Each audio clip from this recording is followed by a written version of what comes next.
I now call this regular meeting of the Committee of the Whole to order at 5:30 p.m. Please call the roll. Ms. Pearson? Present. Mr. Schubert? Ms. McCall? Here. Ms. Bennett? Mr. Carpenter? Here. Ms. Haley? Here. Ms. Stanford? Here. With 5 present, 2 absent, we have a quorum. We'll now take a moment of silence, followed by the Pledge of Allegiance.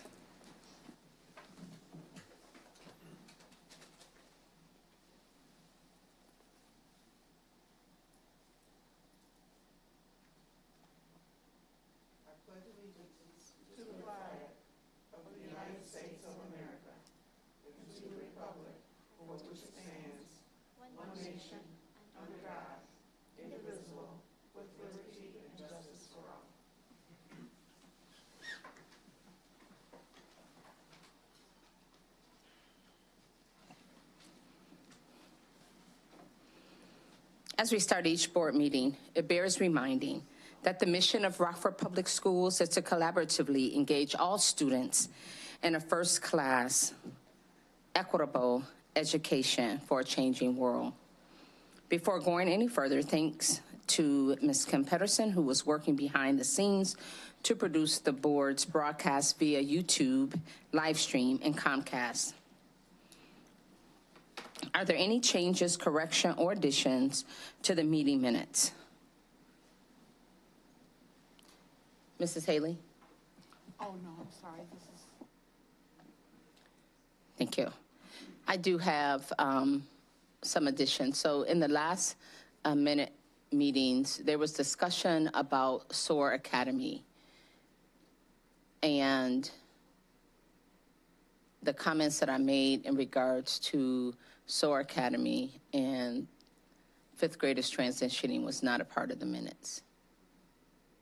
Thank you, Ms. Fromm.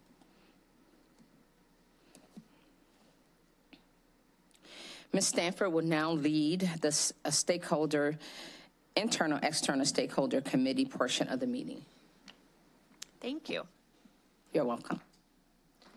We'll begin, of course, by showing our 12-month agenda. Tonight's feature presentation is about college and career readiness. Okay, but first we'll start by celebrating the good things happening in our district. Community volunteers visited East High School in May to listen to presentations from 73 newcomer students from 10 different countries. The newcomers spoke English with confidence about their families and their countries. 71 of them have lived in refugee camps.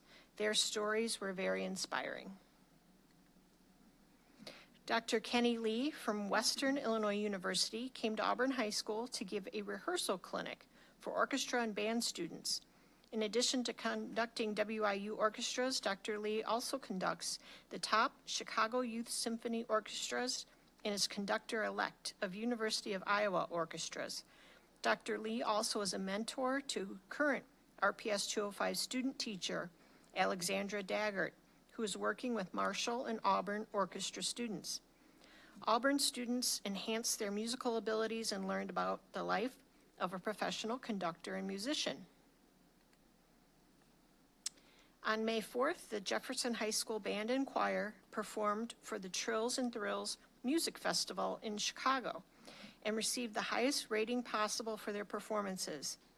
Each group is rated by the judges 1 to 5, 1 being the best and 5 being the worst, and both the band and choir received a superior rating Division 1 for their performance. Each judge gave additional feedback on tone quality, intonation, technique, interpretation, balance, and repertoire. Congratulations, Jayhawks. On May 3rd, Jefferson High School invited students and families from the southeast quadrant of the city to attend the Jayhawk Jamboree. The event entailed literacy and numeracy games, cultural connections and celebrations, community partners, and an open pool with lifeguards. Jefferson staff and students manned the event, facilitating games and disseminating prizes. The Gifted Academy at Thurgood Marshall School has been recognized as a 2023-24 Project Lead the Way Distinguished School. This honor is given to a select number of middle schools across the country for providing broad access to transformative learning experience for students through PLTW Gateway, a grade 6 through 8 STEM curriculum. The PLTW Distinguished School recognition honors schools committed to increasing student access, engagement, and achievement in their PLTW programs. To be eligible for the designation, Marshall had to meet a variety of criteria, such as the percentage of students participating, the percentage of students who participate in more than one unit, the number of PLTW units offered, and efforts to ensure equitable access to PLTW courses. The Fine Arts Hall of Fame induction ceremony on May 10th was a huge success, thanks to Fine Arts Director Melissa Wolf. 4 RPS 205 alumni were honored and celebrated for their accomplishments. Peter Bond, Coco Ray Lemery, Winnie Aw, and Lon Hogberg. Thank you to those who attended. All proceeds will go towards Rockford Promise scholarships. 2 of our incredible teachers will be featured speakers at this summer's virtual Seesaw Conference in August. This free online event is designed for K-12 educators. Brianna Doran from Lewis Lemon will delve into the realm of digital portfolios for multilingual learners. She'll also be sharing her expertise as a K-5 ESL teacher and teacher technology support specialist. Brianna has led multiple trainings on Seesaw and other tech tools, helping educators integrate technology effectively in their classrooms. Jason Peters from Constance Lane will dive into the various Seesaw tools available to help students demonstrate and explain their work. His insights will empower you to make better informed decisions for both whole group and small group instruction. 700 middle school students and select 5th grade leaders of tomorrow attended Six Flags Great America in Gurnee. It was part of the Student Incentive Program that DEI launched in February to boost attendance, up our academic game, and smooth over some behavior issues. Between February 20th and April 12th, students met the following criteria in order to attend the trip at no cost to them. Behavior, no suspensions or in-school suspensions. Attendance, can't miss more than 1 school day. Grades, passing all classes with no more than 1 C, no Ds, and no Fs. Many of our scholars across the district came close, and they're looking forward to events like this in the future. Last month, our 24 student ambassadors at Eisenhower, Flynn, Kennedy, Lincoln, and Montessori Middle School led tours in their schools for the 61 employees in the RPS administrative building. This gave staff the opportunity to get out of the office into the hallways of some of our schools to see what day-to-day life is like for our students. The Student Ambassador Program aims to cultivate leadership skills within our middle school students. It contributes to creating a positive school climate and culture that promotes student voice and a sense of belonging, helping to build student confidence and leadership abilities. Guilford High School held an induction ceremony for 50 of their brave alumni who have served or are currently serving in the armed forces. The event included a national anthem performance by the GAHS band and guest speakers, including our very own veteran, Earl Dotson Jr. Guilford administration unveiled the Military Wall of Honor in the field house that proudly displays the pictures of the graduates and the branches that they served in. 5th graders at the STEAM Academy at Haskell presented their projects to the school and the community at Maker Expo. Students worked in teams of 2 or 3 and used the engineering design process to research, plan, and build their creations. They're all self-chosen projects. They range from a periscope, a volcano, a solar system, to a roller coaster. Students were able to answer the following questions when talking about their projects. Which step of the engineering process was most challenging? Is your design the same as when you started the process? How can you apply what you learned during this experience to a real-life problem? And what has this Maker Expo taught you about yourself? This was a culminating event for students as they completed their assignment at Haskell. The Family and Community Engagement and College and Career Readiness departments hosted the annual District Volunteer Celebration. This event is a special opportunity to express gratitude to the volunteers who support our schools and initiatives. This year, event promotion kicked off during National Volunteer Appreciation Week in April, posting daily blogs highlighting some of the incredible individuals and groups that support our students. The celebration featured remarks from Maureen Kirschman, Family and Community Engagement Manager, Bridget French, Executive Director of College and Career Readiness, Superintendent Jarrett, and Colin Simpson, the Those Who Excel Community Volunteer of the Year.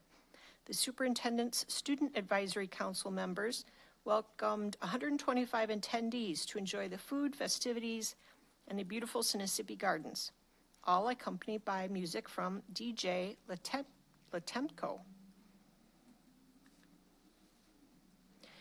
RPS, in collaboration with RAMP, recently hosted a reverse job fair for our Project Search interns at the Embassy Suites Hotel in downtown Rockford. Read all about this successful event on our 205 Vibe blog.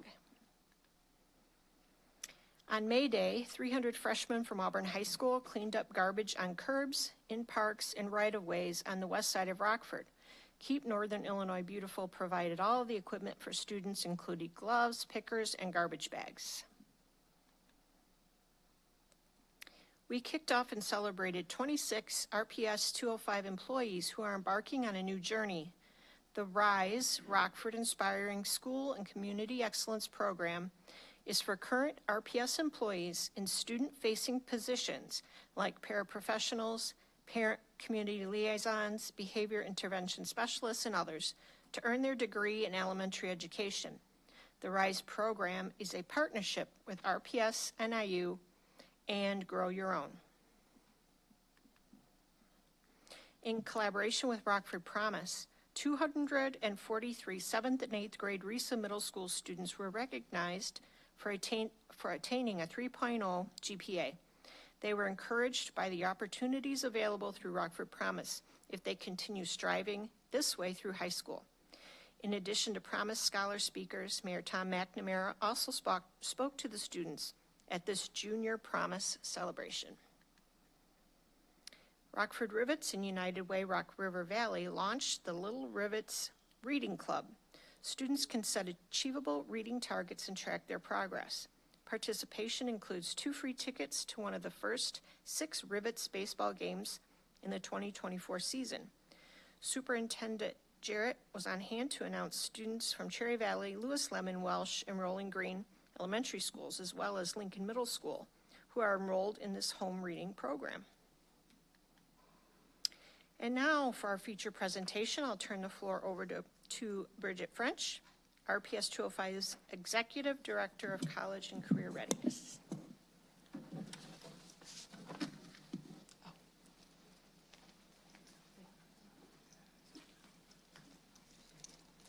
Good evening, everyone.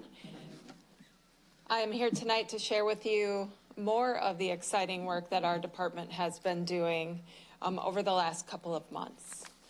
But to begin, just a reminder that we have 4 academies: production, business, health, and service, that our 10th through 12th graders are in. And of course, our freshmen are in the freshman academy, in which they choose one of these academies to enroll in for 10th through 12th grade. And then they have a pathway that is a 3-course sequence that connects to an industry or workforce demand. Our team also works hard all year to ensure that all students have at least one experience with the community each year of high school. For 9th grade, that's the Academy Expo, which happens in the fall. For 10th grade, that is a sophomore site visit, where students go out for around an hour to a business that aligns to their academy. to ensure that they have made the right decision in their academy. For 11th grade, that is a job shadow where they're spending in-depth time with an employer. And for 12th grade, that is a capstone apprenticeship or internship experience. Last year, we started a new pathway called hospitality to meet workforce demand and student interest. We launched the Orientation to Hospitality course at all 4 of our traditional high schools. And this year, we launched food science, in which all students are traveling to East High School for a 1-hour course to learn the basics of foods, cooking food, assembling food. We did not have a facility available for that course, and East had the most room of all the high schools, and were generous enough to allow us to build really a temporary food science space in their high school. But that left us wanting and needing a space for our nutrition course for 12th grade. We have been working with the Rockford Park District they have allowed us to use their space at the former Alley-Oop restaurant in the UW Sports Factory. I want to say thank you to Mr. Michael Phillips for helping us facilitate that conversation. But they will be allowing our students in 12th grade to use their commercial kitchen during the day. They don't use it during the day. They use it only on nights and weekends for tournaments at no cost. So thank you to the Park District for allowing us to use this space temporarily until the College and Career Education Center is up and running and will allow us to move those culinary programs down there. All of our students, when in a pathway, we want them to have a capstone experience. And the capstone experience is a culminating opportunity for them to demonstrate what they've learned the entire year. For students in our engineering pathway, one of those events is the cardboard canoe races. So you see their canoes that they have built out of only a limited amount of duct tape and cardboard. On the right is a picture of their engineering notebook where the real work happens, and that is not only the drawing to scale of the canoe, but there is a written description of how it was built and all of the engineering that went into it. And then the day of the cardboard canoe race, we have community partners come and interview the students about their design. The people that interview them are actually engineers from the community that know engineering and talk to our students about how they designed their boat. The fun part of that day is going into Levings Lake and actually trying to float their cardboard canoe. Unfortunately, this year, right after the students were interviewed by community members, the skies opened up and a storm rolled in. And so we had to send all of the students back to their home high schools.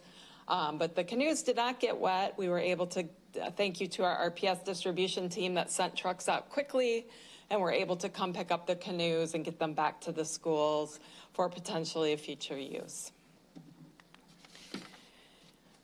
Students at Guilford were here in our administrative boardroom for their engineering design and development showcase, in which this is a capstone course that students in the engineering pathway have the opportunity to take. They find a problem that exists in the community and they create a solution to that problem.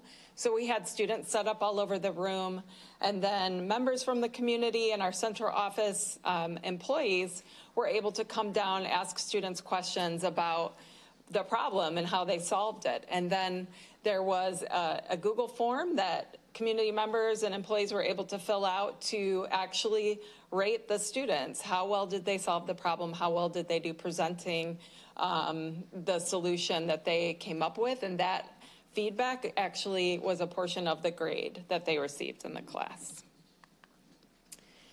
For students in our health sciences pathway, they participated in a Jeopardy-style medical terminology quiz bowl.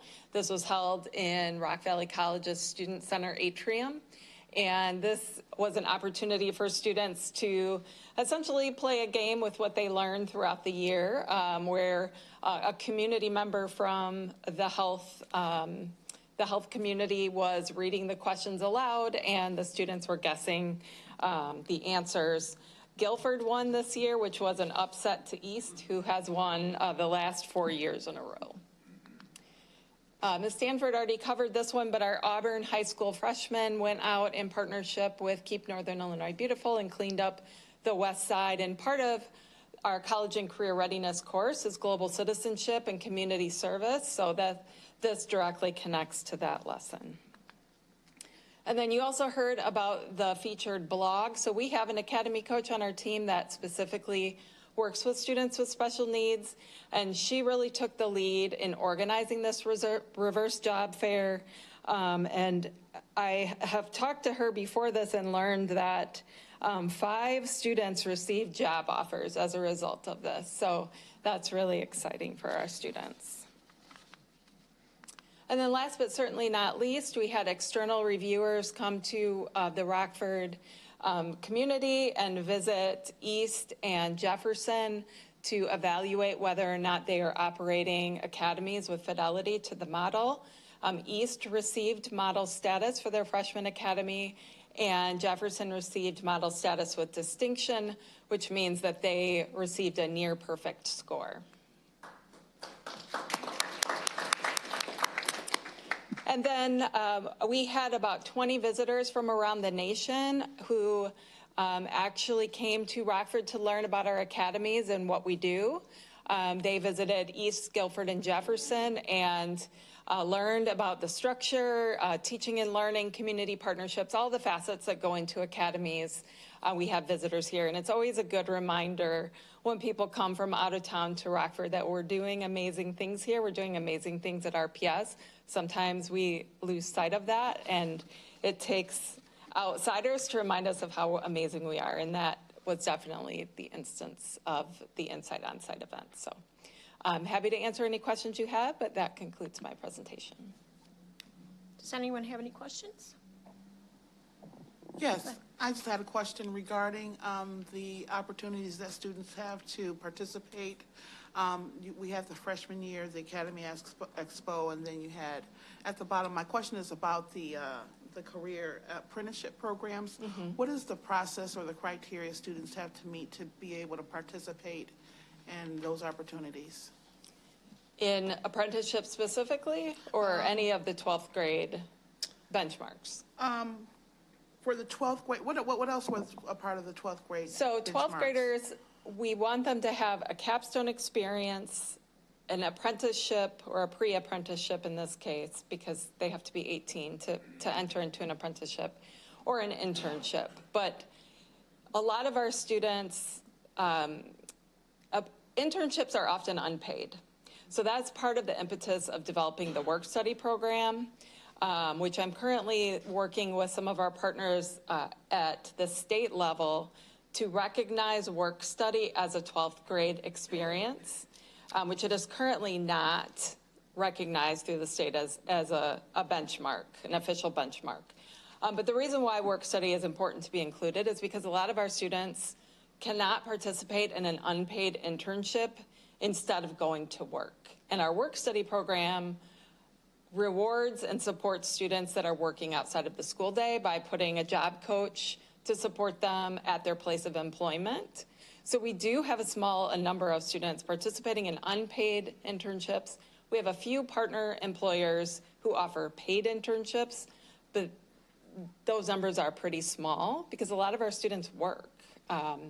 And so we're working really hard to get that work study to be recognized for 12th grade, because we had over 500 students, seniors this year, participate and earn credits in that program. But it's not counted in those numbers because it's not an official college and career benchmark as recognized by the state of Illinois. Work study is not. Okay. So for like the apprenticeships or the internships, those opportunities, they're just fewer opportunities. They're just fewer. Mm-hmm.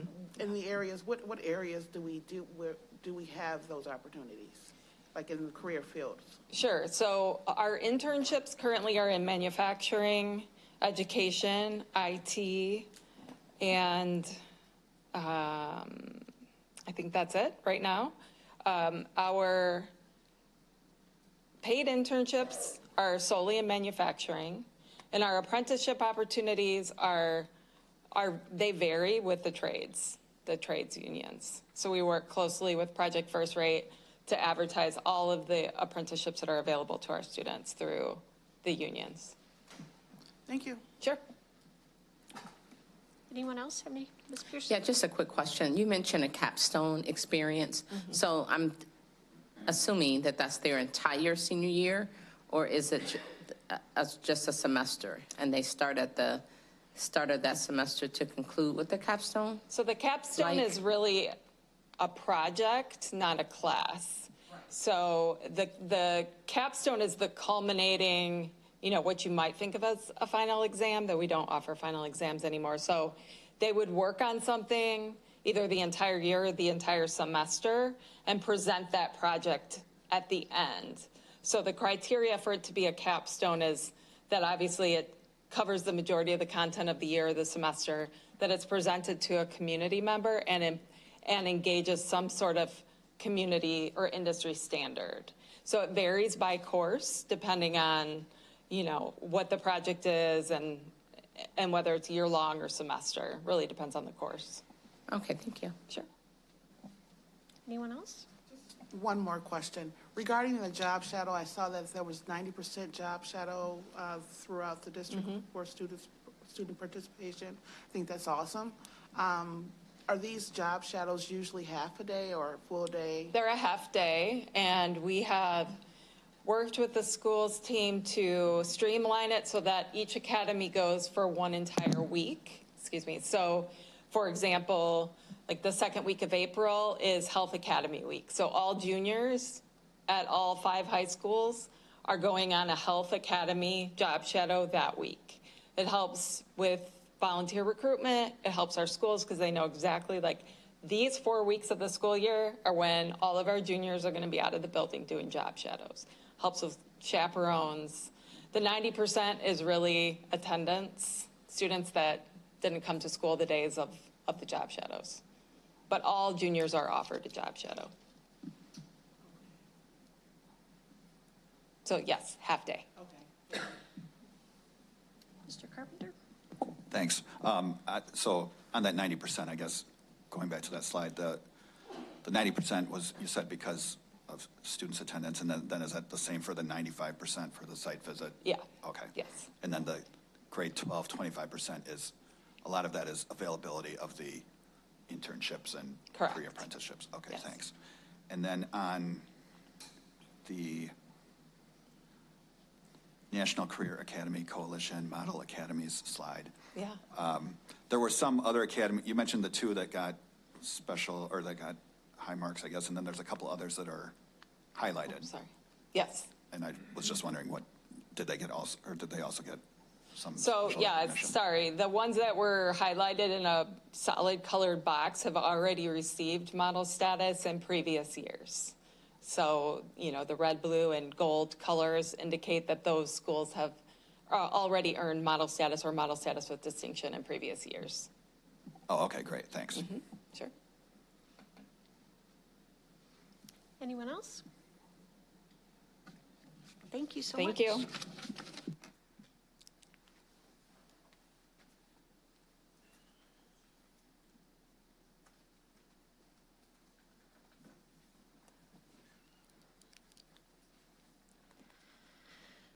Okay. Congratulations to my fellow board member, Nicole Bennett, on the birth of her new baby boy.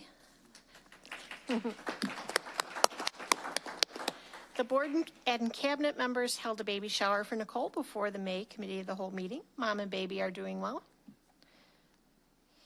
We'll finish our deck with the board calendar, reminding board members to check out the calendar on a regular basis.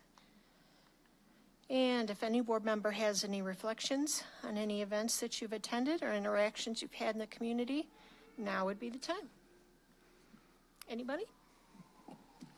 I forgot to mention last meeting, I went to I got in on the tail end of the Hall of Fame, the arts event. And needless to say, I did not win the bid. It was a little bit of a war. But I did provoke some good fundraising for a moment, so I'm appreciative of that.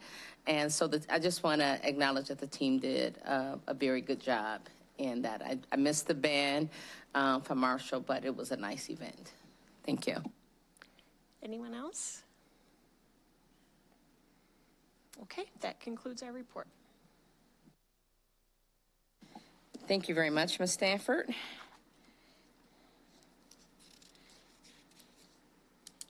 Mr. Carpenter will now lead the Performance and Monitoring Committee portion of the meeting. Thank you. Tonight we have one presentation and discussion.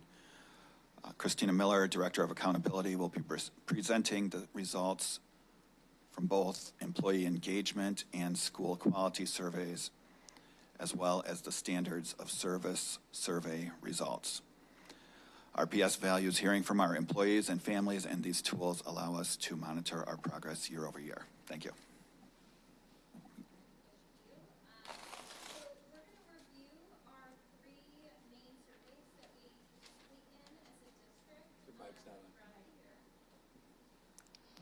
Sorry. We are going to review our 3 surveys that we participate in as a district throughout the year. We have our school quality parent survey, our employee engagement survey that all of our staff, certified and non-certified staff, participate in, and our standards of service survey that our building administrators take about our central office service. This is a review of each of the survey's designs of what they are measuring. So our school quality survey for parents is measuring our 5 components of academic support, student support, family involvement, safety and behavior, and school leadership. Our employee engagement survey of our staff measures their engagement within Rockford Public Schools as an employee. And our standards of service survey goals are measuring how we're performing on each of our 8 standards of service goals as a customer service to our schools.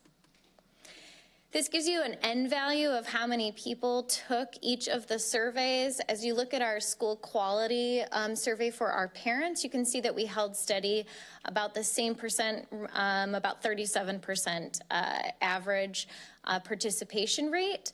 Our employee engagement has increased to 71%. It's one of our highest participation rates that we've had over the years for our staff engagement. And then our standards of service survey, we do take that twice a year, fall to spring, as we're trying to measure our service over time, if we've improved the things that have been indicated by our staff of where they would like to see an improvement of service. And we did see a decline in participation in the spring this year, and we'll talk a little bit about where we're headed with that as our new system-wide framework. So first, we're going to look at our results for our school quality survey for parents. These are the 5 components, and you can see year over year. Our yellow is our 21-22, blue is last year, and green is this year's results. So you can see we've seen some nice increases or holding steady in each of those components. This is the answer to the question of how would you rate the overall quality of your child's school, and the green and blue is excellent and good. We've seen a steady result for this over the years from our families. And our K-12 Insight, the company that we use to help us with our surveys, they do a service for us that they rate our drivers of each of the questions, of which questions are we seeing the highest participation and how much value it has on the impact of the school. So as a district, these are our highest indicators of questions that our families felt about their school. And here are our lowest ranking indicators of where, as a district, our families feel like we can improve. One thing that I'd like to point out about this slide is over the last 4 years, although our lowest participation, our lowest percentage there is 15% of families either strongly disagree or disagree with that the school encourages families to volunteer. Over the years, that lowest percentage has been 20, 22, 17. And so this is actually our lowest amount we've seen over the last 5 years of what our lowest indicator is. So we've seen lots of improvement and very few people disagreeing or strongly disagreeing with statements from our families. Net Promoter Score is asking how likely would you recommend your child's school to a family member? And at the bottom you can see the legend there that if you say 9 or 10 that you would likely recommend, that makes you a promoter. And orange is 7 to 8, which makes you a passive promoter. And the way K-12 Insight measures is you are a detractor if you say 0 to 6 of how likely you would recommend. The math then makes those negative numbers if you are in the red and positive if you are in the green. So over to the left, you can see that our school Net Promoter Score, that families said that they are likely to recommend their school at about 35. We were 37 last year. And just to give you some comparison, K-12 Insight gives us their nationwide average of all of the schools and districts that they partner with, and the nationwide average was 29. So we beat the nationwide average of how well you would likely recommend your school to a family. For our district, same business rules for this answer, and we have an RPS district. How likely would you recommend RPS to a family member or friend? And our Net Promoter Score was 5. It was also 5 last year, so we held steady. The nationwide average for that is 24, which is typical for all of our districts across the nation, that people tend to rate their school much higher than their district. The bigger the district, the lower the number also tends to be. So now for our employee engagement survey. Our overall engagement classification, the K-12 Insight takes all of our questions and looks at the weight of drivers of questions, of how much that is an indicator of how engaged a staff member is. So after they've done all of the math, they tell us what percentage of our staff is engaged or highly engaged, and we increased from 70% to 78%. And we are almost approaching the same numbers that we had prior to COVID. So we are steadily increasing and almost to pre-COVID numbers now. Over time, you can see again the yellow is from 21-22, blue is 22-23 last year, and our green is this year. So again, we've seen some good increases in our staff engagement. A standout here is I enjoy working with my principal or direct supervisor, has seen a large increase over the years. And then some points of celebration. K-12 Insight does an even deeper dive into these questions for our staff. The driver rating and our correlation to engagement. So they take our questions and they measure how much that question means for how likely it's going to improve your engagement score. And it shows you in ranking how well our staff rated those questions. So these are our highest rating questions that also mean a lot to the staff. So these are things we want to continue to do. And these are our areas where we will have our biggest bang for our buck if we continue to improve these, because there is research and data to show that the higher we can get on these scores, that the more engaged our staff is going to be. So these are our lowest indicators that have the highest correlation to engagement that we would like to improve. So as a staff across each building and as a district, we look at these for how we're going to problem solve for these engagement questions. Our Net Promoter Score by school from our staff increased their Net Promoter Score by 20 points. It was -6 last year and now to 14. Nationwide, again, we beat our school Net Promoter Score across the our district comparatively to nationwide. And then our district Net Promoter Score was -29 this year. Last year was -32. But again, as you can see from the nationwide average of Net Promoter Score for K-12 Insight, they also average a negative number. It is typical that staff also feel the same way. They like their school and don't have as great a connection with their district. Our standards of service survey, again, is talking about our service that we provide here at the district office for our staff in the buildings, and administrators take this survey twice a year. So you'll see the data of fall to spring. So standard 1, the district follows established processes, timelines, and systems so that teachers, support staff, and students have the resources and materials they need when they need them. And these are the departments that are part of that standard. And this is our overtime results. So we have seen an increase, but not as large of an increase as we saw in the year prior. Standard 2 is faculty and staff have defined roles in the district's MTSS, or multi-tiered systems of support plan, connected to the success of the whole child and in alignment with the district's universal goals.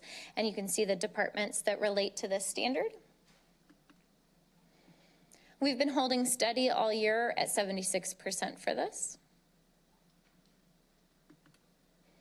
For standard 3, our schools are clean and well maintained with all work orders addressed in a timely manner, and you can see the departments that feed into this standard.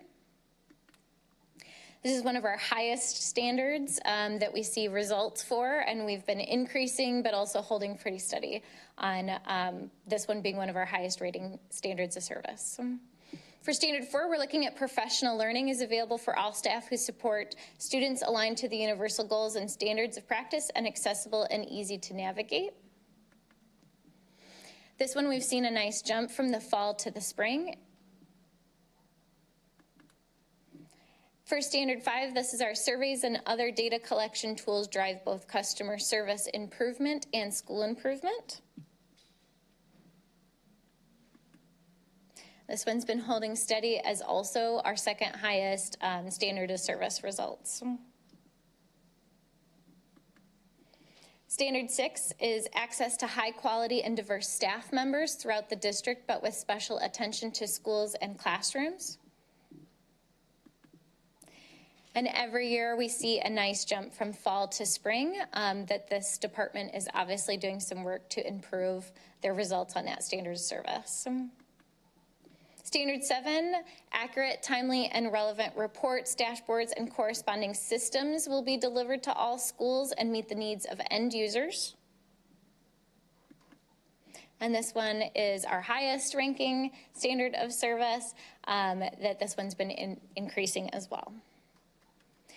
Standard 8, we have sunsetted this standard. We still kept it on here because we would like to continue to collect the data, but we pivoted how this standard is shown from our service lens of the central office. So originally this was 3 times per year the central office learns about and responds to the needs of each school during school improvement cycles to target deficit or high priority items aligned to the universal goals. We've pivoted to a more quadrant-based support with a lot of these improvement cycles and needs in the standards of service, but we kept this question on there. So you can see that there's been a decline on this one, as most of our staff know that we are not continuing with those cycles.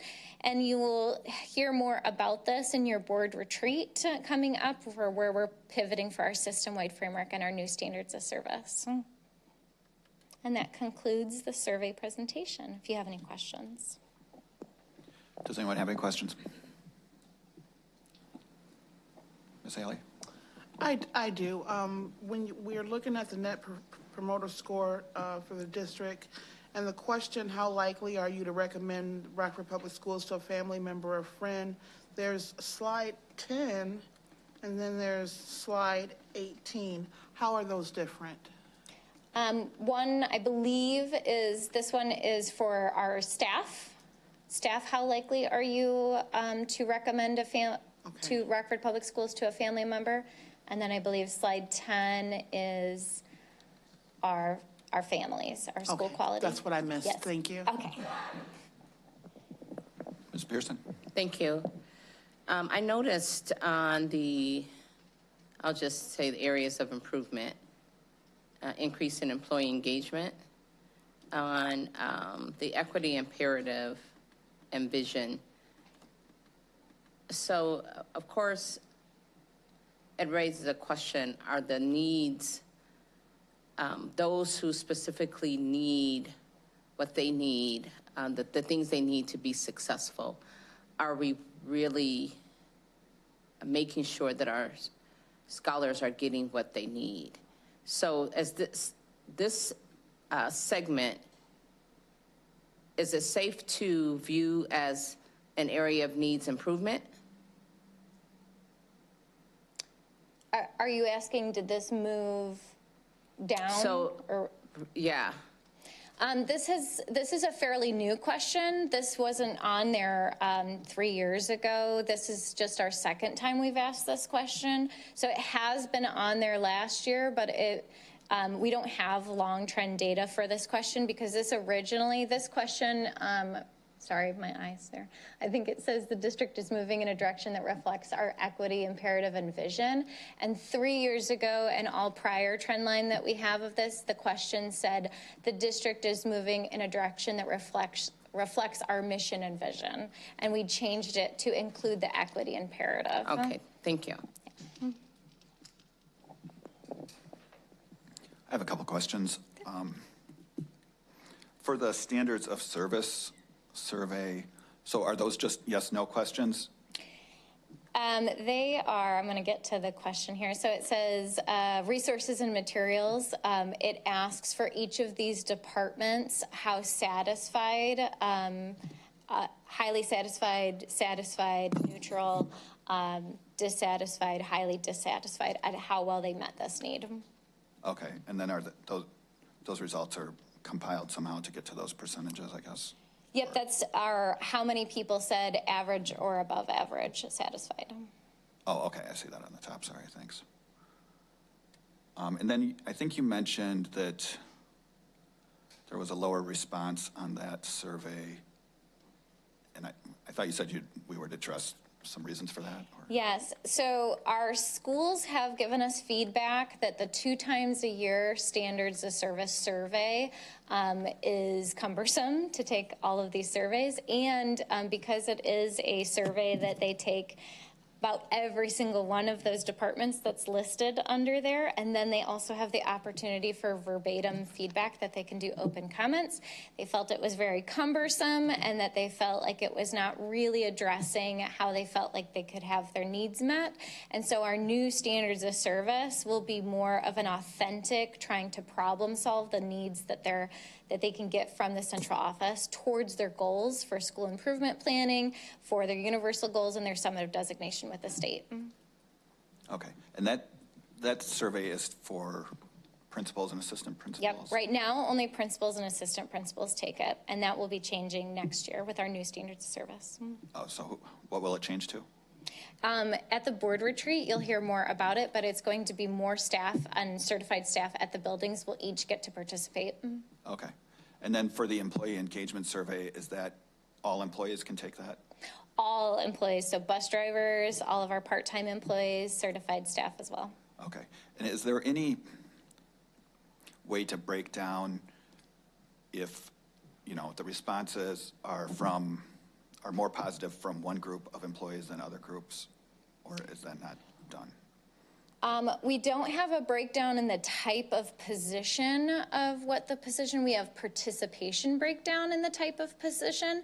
We actually have a pretty high participation rate all the way across except for our bus drivers is where we have an area for opportunity for improvement and participation. Okay, thanks. Does anyone else have any questions? All right, thank you.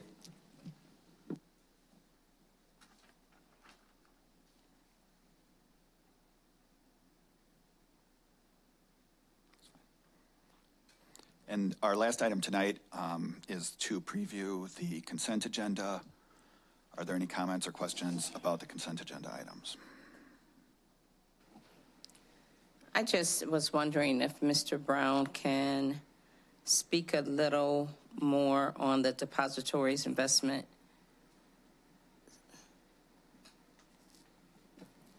Sure can. Every year we have to bring to the board all of the banks and investment companies that we use for not only cash handling and investments, but also handling of our bond payments. And so on an annual basis, we bring that to the board so you can approve the entities that we are using. or could potentially use in the year. Okay, and what would you say are top 3 entities in terms of the financial institutions that we utilize the most? So right now, I would say Rockford Bank and Trust, Stifel, Fifth Third Securities, Bank of New York, and Zions Bank would be the top 5 that we use. Okay, thank you. Yep.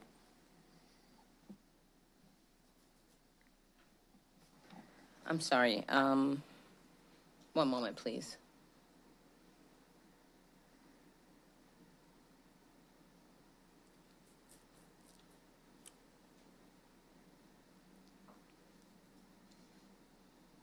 I am navigating, getting back to 7G. 1 moment, please.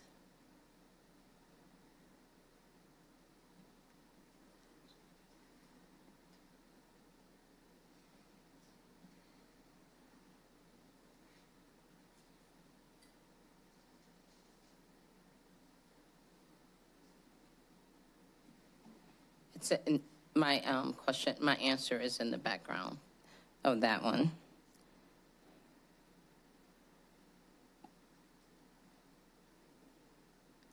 Is there any update on, and my memory is jogged by 7L, is there any update on Apogee?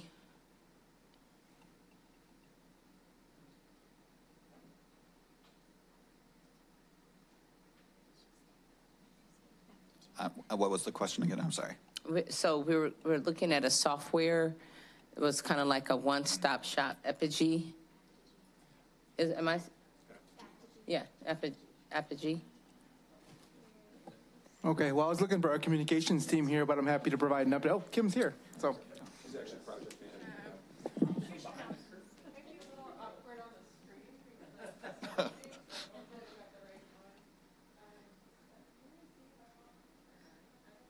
All right. Hi. Hi. So what would you like to know? Is there any, like the where we're at with it? Yeah, absolutely. So to give you just kind of a brief overview of where we are at right now, our CMS, so our content management system, which includes our website, and our kind of alerts system, which includes our mass communications, that would be our text, one-way texting, automated phone calls, and mass email.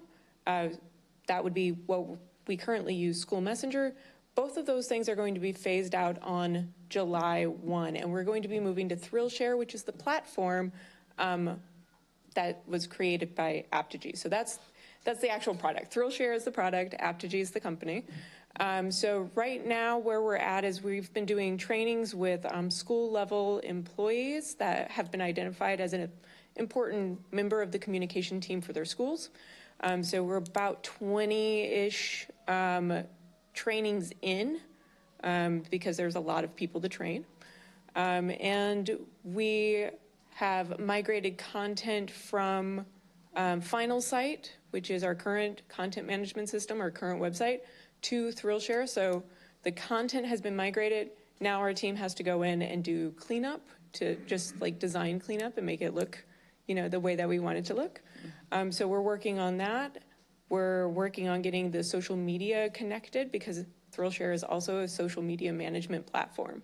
So we're working on that as well. And then over the summer, we will be working to start rolling out Rooms, which is the two-way communication portion of ThrillShare. Does that answer? Yes, for the most part, it does. And Cool. It's Apogee. Okay, thank you. Yeah. So will the parents still receive information through Seesaw? Yes, absolutely. So Okay. Seesaw is not going away. Apogee is its own thing. ThrillShare is its own thing. So it's really housing our communications and trying to put all of these communication tools in one place so that it makes it easier for both us as employees in schools, all the employees there that have to communicate in a whole bunch of different ways, but it also makes it easier for the end user. Yeah, Seesaw is not going away at all, and I see it's on the agenda. yeah, it's on the agenda. So that would be a Susan Urim question, would be, any Seesaw questions would be for her. I'm happy to answer that as well, Ms. Pearson. So Seesaw is really a learning management system, and there's a communication piece between the teacher, student, and guardian, and that's really to engage the parents in learning with the students as well, as opposed to what the intent for the Apogee platform is for. Okay, so it's just some schools have used Seesaw to send communications regarding events. They can do that as well? Because I noticed a parent indicated that she learned of one of the coffee chats through Seesaw. Yeah, some teachers do share that information. The intent of the platform, again, is to engage those parents in the students' learning, and that is for kindergarten through 5th grade across the district. Okay, so there's no component of Seesaw being lost or changed? That's correct. Okay, thank you very much. Correct. Yeah, Thank you. yeah. All right.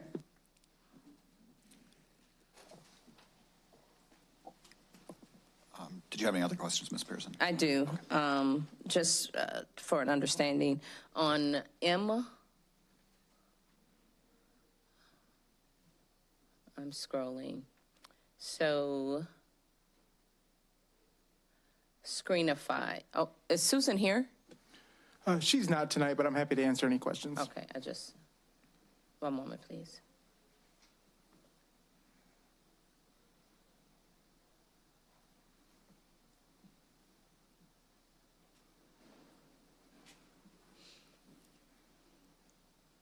I just want to know, is there an estimate of a percentage where we're using video type instruction in the classrooms? Like, do you have just an estimate of the utilization of video type of instruction in the classroom? I don't have that specifically, Ms. Pearson. This particular product here is for the creation of content, and this is used both by students as well as teachers as an interactive platform to create different digital content for their learning. We do have many reports from this particular system on the use and engagement of this tool, but no, I don't think we have anything. I don't know if Ms. Detman has anything to share on that particular piece. I think really I'd want to clarify sort of what's meant by video instruction. So Screencastify is a way that you can sort of make brief videos, but they're not meant to replace like a full hour of instruction. So there's different ways that we can integrate technology. So I might have to know a little bit more about the context to the question. Sure. I think just an overall percentage of the utilization of it would be sufficient enough. Yep, I can certainly follow up with the You can reports get on that data, right? Yes. Okay. That's enough. And then lastly on P, Miss Maggie Speech Solutions.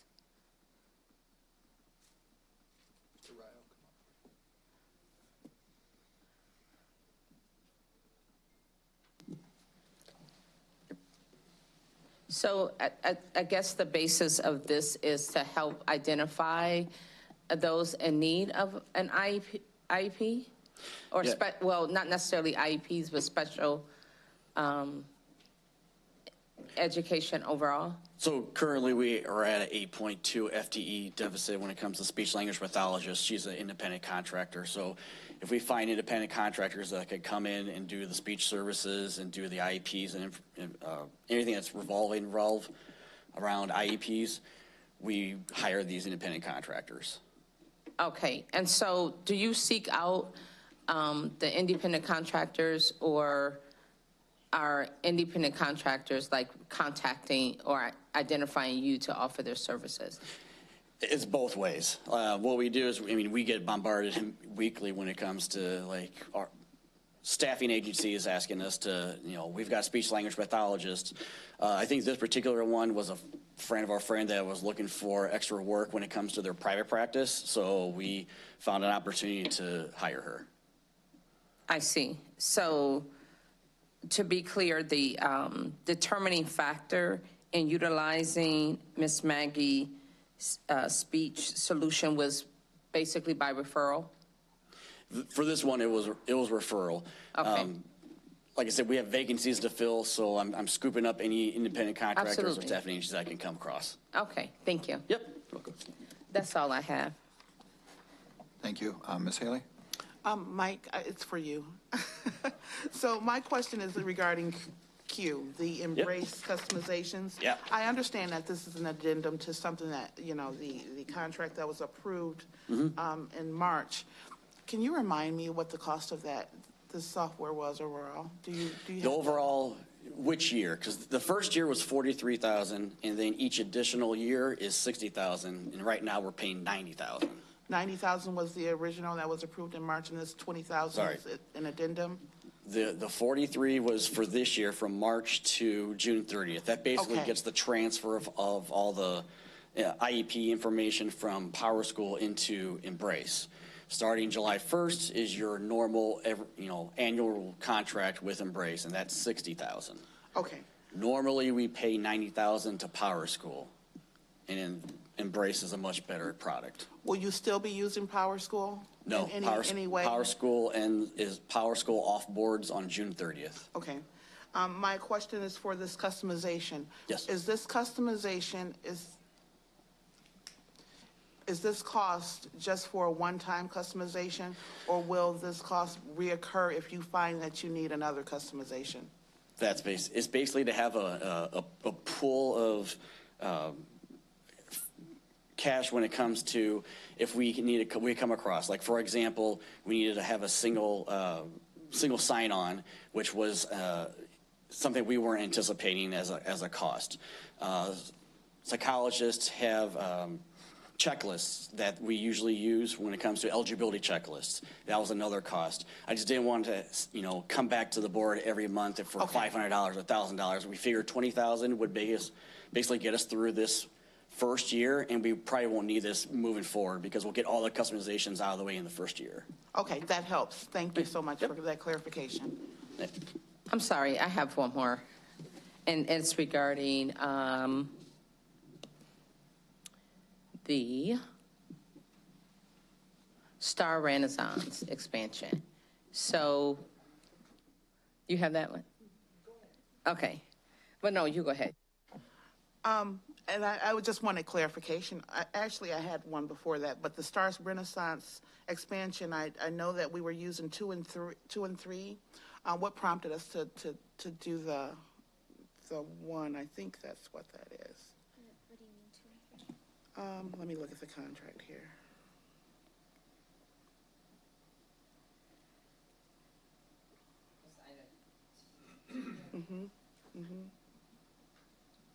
Oh, do you mean tiers 2 and Yeah. 3 in MTSS? Okay, yes. So we used American Rescue Plan dollars sort of at the onset of the pandemic to bring Star Renaissance on board for progress monitoring learning in about 25% of our population, which gets us monitoring students who need interventions. And so we were able to keep a really good eye on our students and their progress there. And after being in it for a year, we identified that this is a really great tool and we should be using it, or we could explore using it with 100% of our students and making sure that we're using the full assessment suite. And so we ran a pilot in year 1 of 5 schools who went, we call it wall-to-wall with Star Renaissance. And then we expanded that pilot to 9 schools this last year. And what we've heard from our schools across the board is that STAR gives us great data, not just for monitoring students who are in intervention, but also for screening and for using what CBMs or curriculum-based measures. So we're sort of going all in on the STAR Renaissance suite with 100% of our students across the district. And it also fills a gap that we've had in high school by offering them an opportunity to have an assessment at 3 points in the year to more closely monitor student learning. Oh, that's what the Tier 1 adds. Correct. Yep, it adds the other 75% of our students. So in addition to that, so we're assessing our students 3 times a year? Yes. And so On this particular assessment. for this particular one. So, you know, I'm getting feedback that it's a process and preparation for assessments and, you know, dealing with the outcomes of the assessment. So how well are the schools supported during this time or currently in the schools to kind of alleviate the pressures associated with all the assessments? With this specific assessment or assessment at large? Assessment in general. Yeah. Assessment in general. We really spread that support across 2 different departments. Christina, as the Director of Accountability, provides the support for our large-scale assessments like the SAT, which will now be the ACT, Illinois Assessment of Readiness, et cetera, those sort of statewide assessments. Much support of that comes from Christina's department. Other assessments, like for special education, DLM, that comes from Mike's department. Access, that's provided through our bilingual department. But those are sort of assessment events. My guess is the feedback that you're most interested in is assessments like STAR that happen through the year. And have been at multiple points throughout the year. What we've done for our pilot schools and what we'll plan to do moving forward is we have office hours with Star Renaissance to provide any support for the assessment coordinator at each school. We offer integration services in partnership with our IS team. Our technical support will come from Star. We also have invested in a professional learning package that will give them coaching at each school at each assessment event throughout the year. Because what you do with your data after each assessment might be different depending on the assessment window. So we'll have that sort of side-by-side coaching for each school. Our 9 pilot schools don't need as much support, but those who will be experiencing it for the first time this year will need more support, and we've added that into our professional learning plan. Okay, thank you. That's really all I have, Mr. Carpenter. Thank you. Does anyone else have any questions? I do. Oh, I'm sorry. Ms. I do. Go ahead. My question is the extension of the first student contract. I know we had issues last summer at the beginning of the school year with them not filling their routes. Are they going to be having the same number of routes as what they currently have? Are we increasing their routes? Are we sure we're not going to have any issues? So a couple different facets to that question. First, I want to let everybody know that we exercised our option here with Sunrise to continue providing our early childhood, special education, and FIT transportation. From an RPS 205 driver standpoint, we currently have 162 drivers on staff. 155 available. Currently, we have 168 routes that we're running. First Student is supporting 18 of those routes for us. So this extension is for them to provide us between 20 and up to 30 drivers next year. They have seen an increase in their driving force. So we are confident that they will definitely be able to support 20 right off the bat at the beginning of the school year and hopefully continue to grow. Now, on a side note, we continue to try to bolster our workforce also. At the end of June, we'll be launching our driver campaign. Mr. Mike Slife, Executive Director of Transportation, has been working very closely with the Communications Department and Graham Spencer, which the board approved on a campaign to hopefully increase our driving force. We're looking for new drivers as well as current CDL holders. It really behooves us to find folks that already have their CDL that we can just get a school bus license and we can get them driving sooner. In July, we'll be bringing forward an amendment to the Graham Spencer contract to also add a commercial to that to really, once again, bring our workforce up. As you recall, we would like to get between 203 and 205 drivers on our force. But right now, First Student kind of offers that third leg of a stool to ensure we're providing transportation to all of our students. Sorry, so that was Sunrise that we had the issue with last. No, I'm saying it was First Student. Yes, it was Okay. First Student. So if I'm reading this correctly, they're going to be running 20 routes for a cost of $2.5 million. Is that correct? So the $2.5 million is a combination of between 20 and 30 routes throughout the year. I've spread that out. It's an estimation, a total estimated cost throughout the year. Was it that much this year? That seems like a lot. Yeah, no, it was. Yeah, it's expensive. Okay. All right, thank you.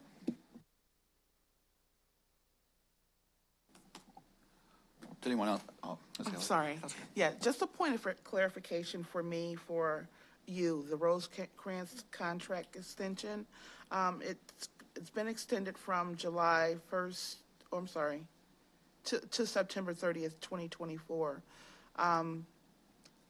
Has there not always been service during the summer? Great question. There has always been service during the summer, but we know that these American Rescue Plan dollars are running out. And when we originally wrote the contract, the end of this school year, June 30th, was a logical stopping point. However, as we shared, during the budget presentation, we're really looking for a sustainable funding source in partnership with Rosecrans. So what we're able to do is continue services through September 30th, funded by American Rescue Plan dollars, while we continue to work through that partnership. So it gives us more time to provide students more service throughout the summer. Okay, so beginning the new school year, will there still be service with Rosecrans? That is our goal. And we have a few meetings coming up this month to sort of shore up that plan and make sure we're able to communicate that.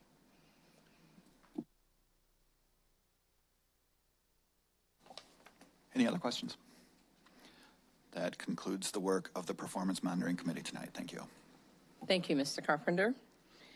Vice President McCall will now lead the Planning and Development Committee portion of the meeting. Vice President McCall. Thank you, Madam President. On the agenda, item 8A, the Facilities Master Plan. I will turn the floor over to Mr. Phillips, the Chief Operations Officer, to introduce the team presenting the 2025 through 2030 Facilities Master Plan. Good evening again. I am extremely excited to present a group of our steering committee members that is going to provide the large portion of our presentation tonight. First, we have Mr. Paul Carpenter, as we all know, our board member. We have Carrie Van Zant from DLR Group. We have Dawn Miley Watson, a science teacher from Jefferson. And I also like to recognize Ms. McCall, who also spent many evenings with us poring over data and projects. So just very appreciative to this group and all the work that they did. So just kind of a brief look at our agenda. We'll be reviewing the overall planning process, discuss the overview of engagement. We'll be identifying the priorities for the 5-year plan and proposed options for the board to review. Back in July of 2023, the board approved DLR Group as our Facilities Master Planning consultant. At that time, the board authorized us to move forward with planning a 5-year, $180 million plan. This is kind of a timeline of events, committee of the whole meetings, board meetings, as well as weekly superintendent updates. And this is a culmination of work leading up to tonight's presentation that started back in February of 2023 when we did an initial look back at our last facilities master plan that was completed in 2022. We also spent some time looking at some work we were doing to prepare for the new facilities master plan, specifically the facilities condition assessment, where we had done some comprehensive review of our buildings. In your packet, there is a handout that has that entire list of committee of the whole and board meetings, as well as the touch points throughout this year, this 9 months basically, of superintendent weekly updates. So now I'm going to turn it over to Ms. Carrie Van Zandt from DLR Group. Thank you, Michael. Good evening, everyone. Can you hear me okay? Yes. Okay, wonderful. All right, so the next 2 slides, first of all, thank you for letting us be here tonight. The group is really excited. I'm really excited and proud of the steering committee members that are here tonight and that are giving you an update, because it's putting them out of their comfort zone, but they've worked so hard, so it's great to see them here. DLR Group, as we presented to the administration team from the beginning, really gets excited about the long-range planning process. It's a 6-phase process that we have. No process is the same between all the clients we work with. Really, it is Rockford 205's long-range plan, just like any other client we work with, because there are a lot of different facets to the planning process and a lot of things that we learn throughout the way that really molds the planning process and is unique to each district that we work with. So the first phase is really taking the time to get to know Rockford 205. It's an in-depth review of the data from the district related to the strategic plan, capacity and utilization, area comparison analyses, and facility condition information. Then phase 2 is that opportunity to discover and explore. We do a lot of workshops during this time. So we meet with students and staff. We have sustainability workshops, curriculum and instruction workshops with staff, and we also do surveying. Phase 3 is what we call program. We meet with department leaders and curriculum leaders to really understand the opportunities and challenges with some of their programs. And it's an opportunity to understand where the gaps are, right? We know where you are, we understand kind of where you want to be, and we develop the vision and understand what the gaps are and what we need to do to get there with each of your facilities and to right-size those spaces. Phase 4, we begin to conceptualize. What does that look like? We take all the data, we analyze it, synthesize it, we build scenarios and start looking at what costs might be related to those scenarios. We are engaging the steering committee along the way. And then we, phase 5, we game plan, so we finalize scenarios. That's kind of where we're at right now, with the steering committee bringing to you recommendations to review, and then we refine the cost models and go into then adoption and implementation at the board level. So, any questions on the process? No? Okay, wonderful. So we're currently here, as I mentioned, in game plan and defining what those final recommendations would be. We know community engagement is critical along the process. So this is a snapshot. I know it's kind of small, but I'll explain it here. We've engaged with many members of your community. We engaged with elementary and secondary educators in workshops, student workshops. We did a sustainability workshop that had a cross-section of community members, business partners, students, and staff. And that's really and that's what the values workshop is there in the middle. Really understanding what are important goals for sustainability in the district. We've met with the steering committee almost a dozen times throughout the last 9 months, and done also some larger community engagement sessions with the greater community.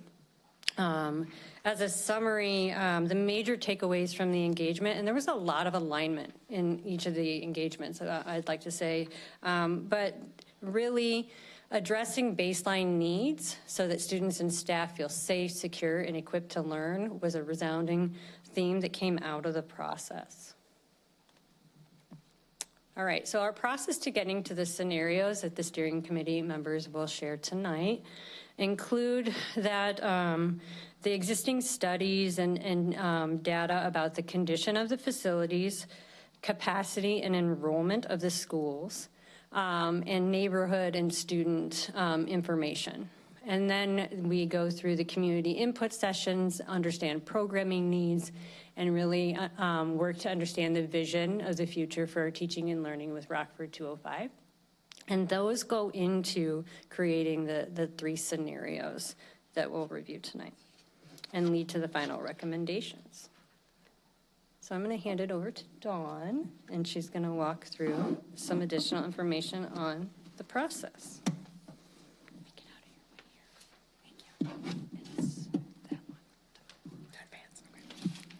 Good evening, thank you. Yes, okay. First success. So here we have the resulting themes for a district vision. They kind of ended up falling into 2 buckets, program and access and building function and investment. So our community of students, teachers, families, community partners basically revealed these themes. Throughout the conversations, all the themes kind of matriculated down into these areas, and they're all very important. I know under program and access, support services, spaces in schools was we had a lot of discussion around that in several meetings. So go to here. All right, guiding principles. Once we understood the themes that were important in that selection process, the steering committee worked to draft these guiding principles. So welcoming, inspiring, and flexibility, community and belonging, creative collaboration, building support, teaching and learning.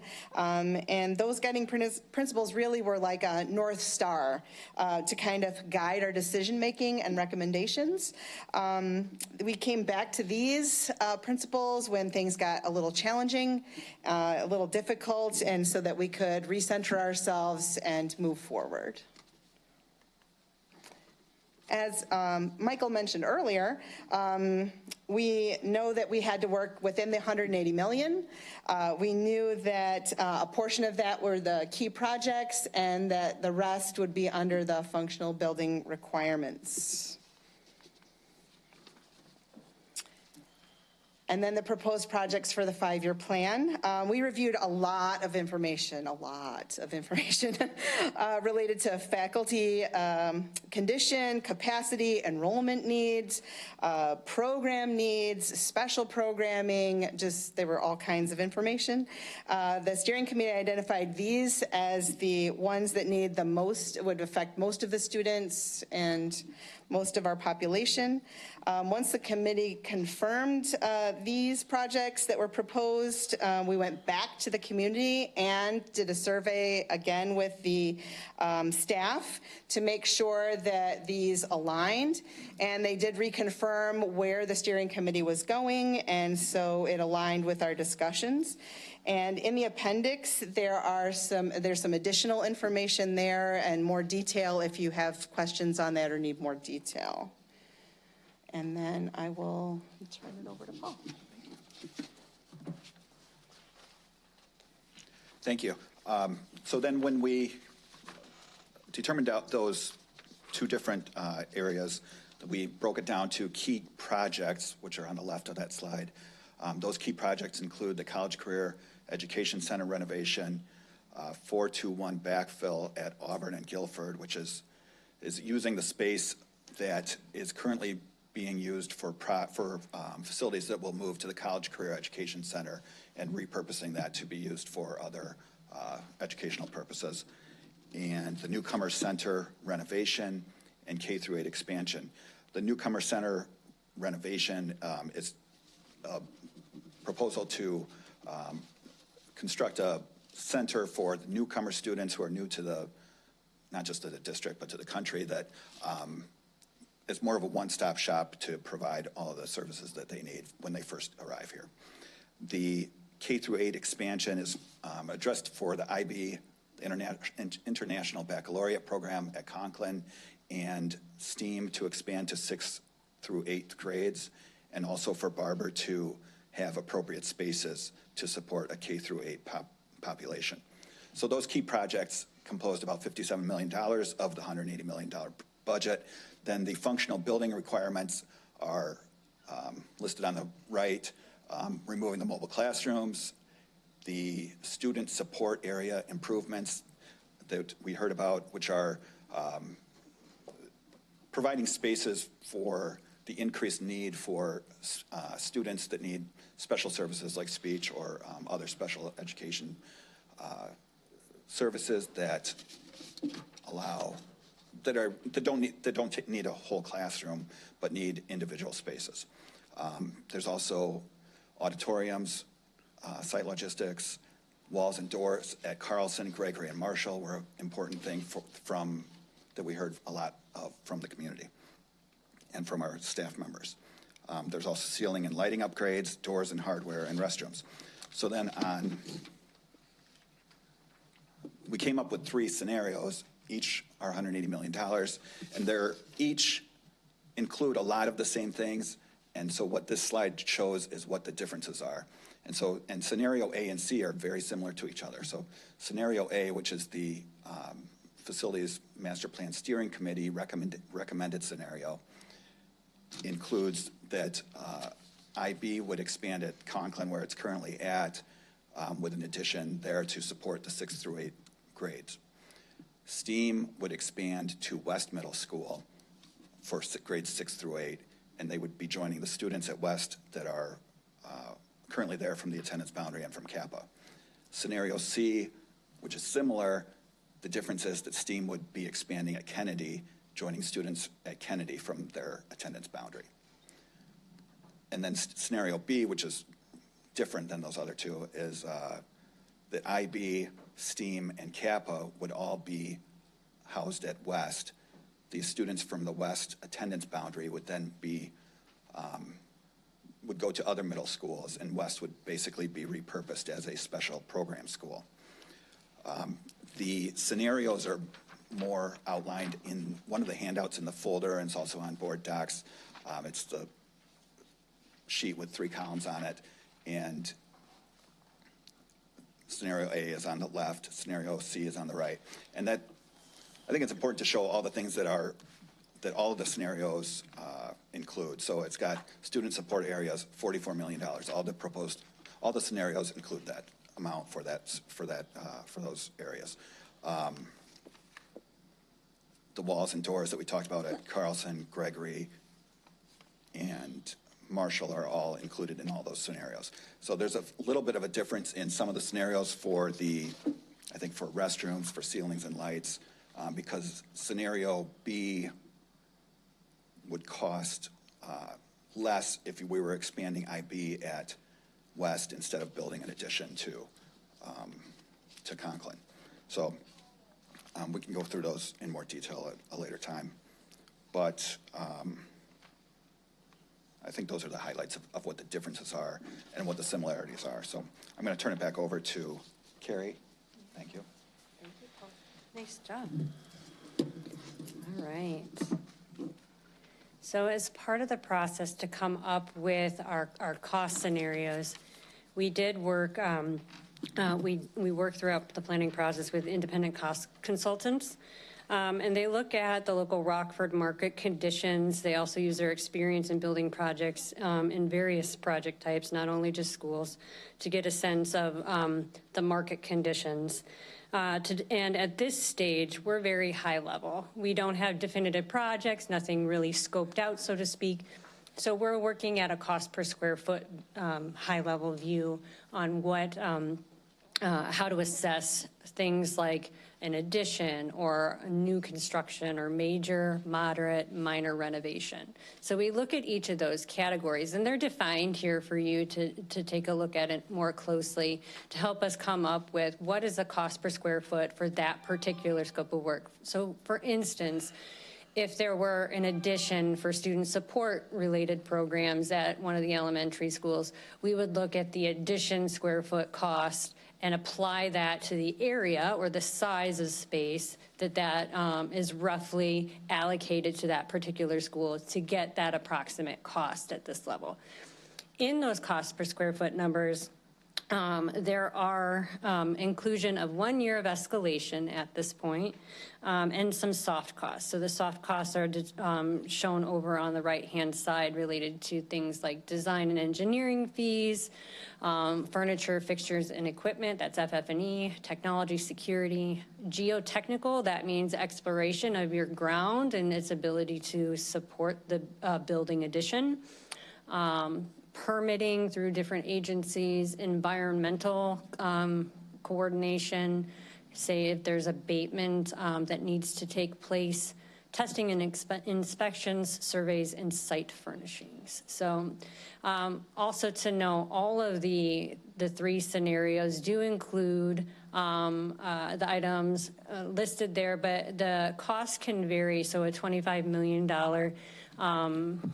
soft cost allotment has been added for each of the 3 scenarios.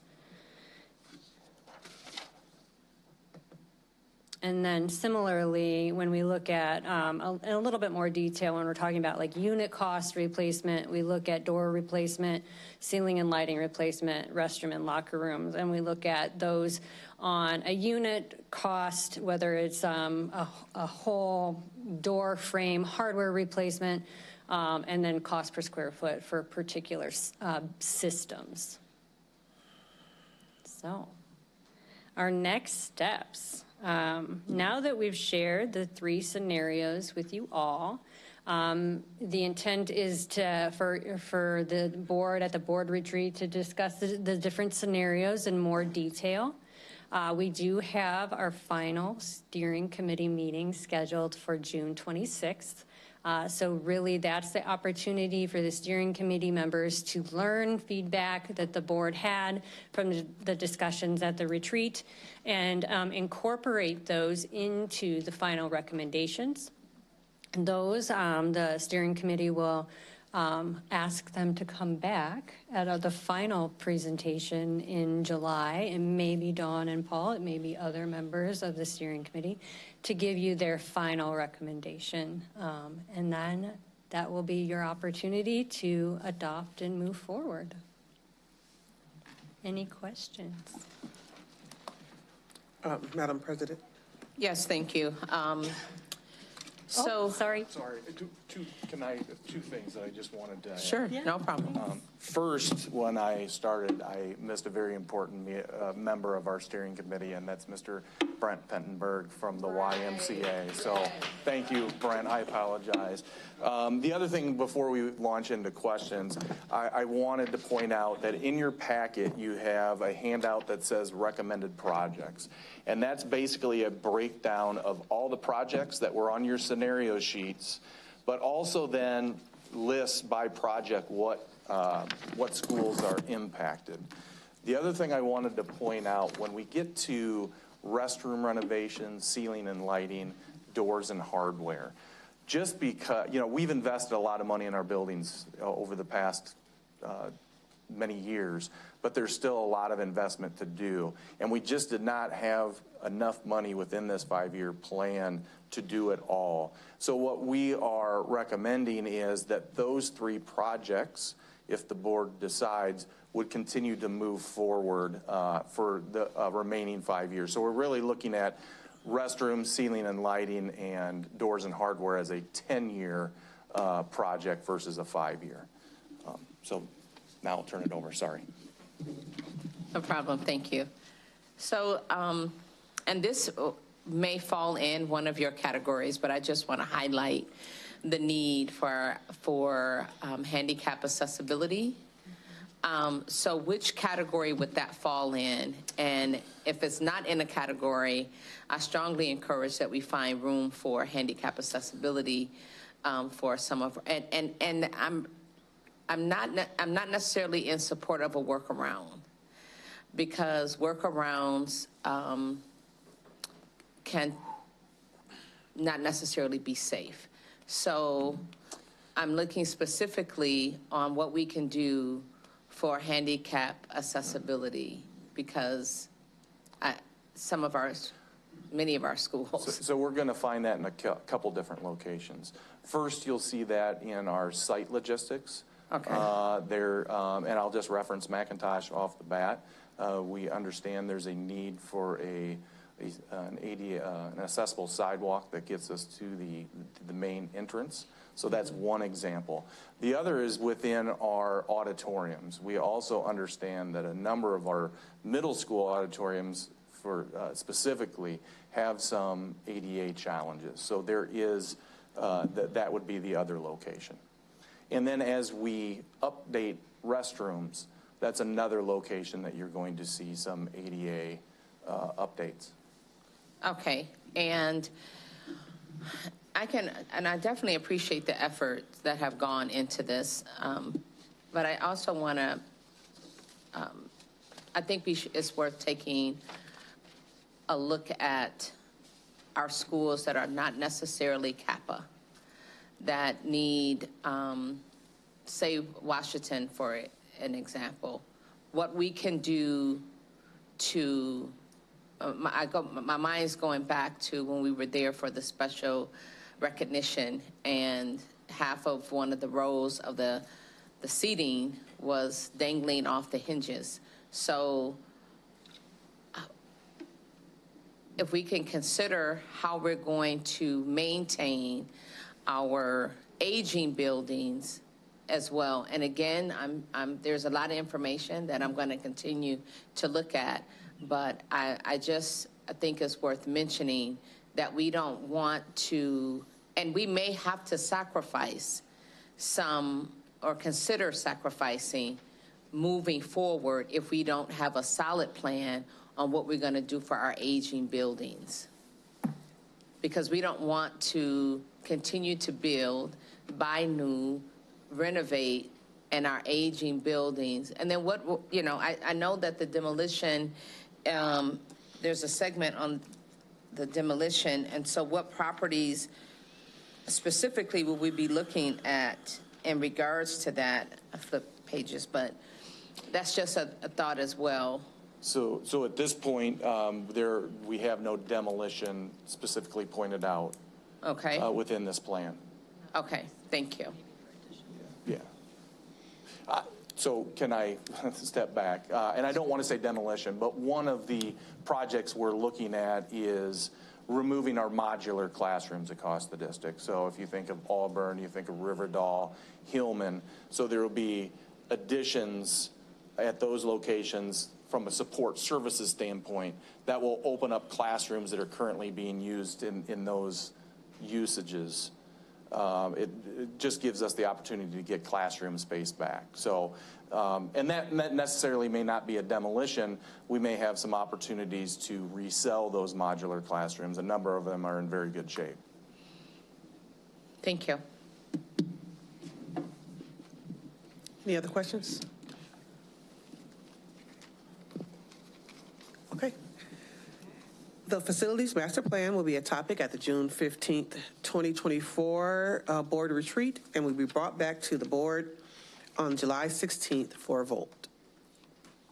Item B, FY25 budget update. I will now turn the floor over to Dr. Brown, Chief Financial Officer, for an update on the FY25 budget.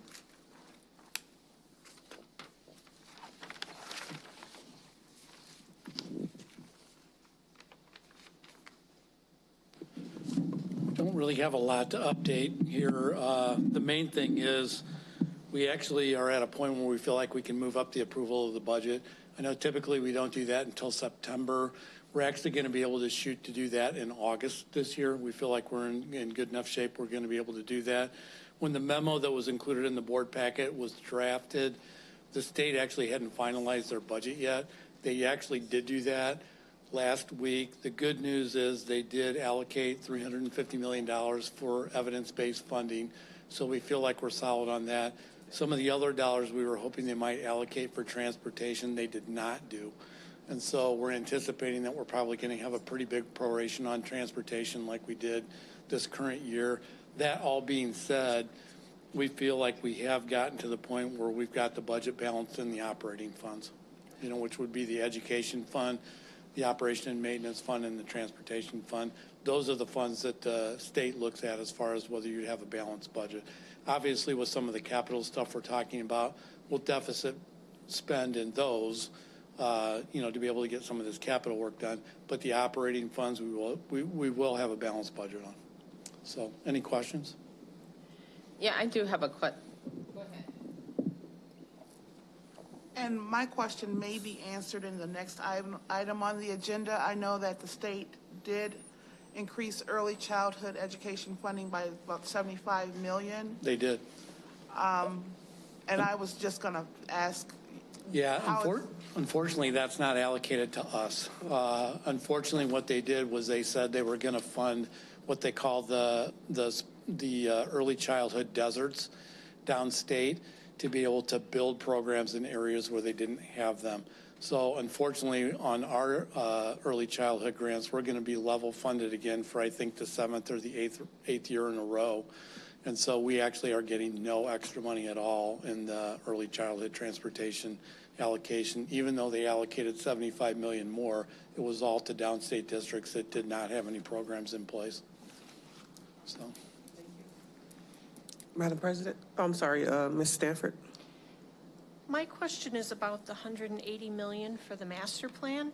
I know that we had touched on how we were going to come about that money. Correct.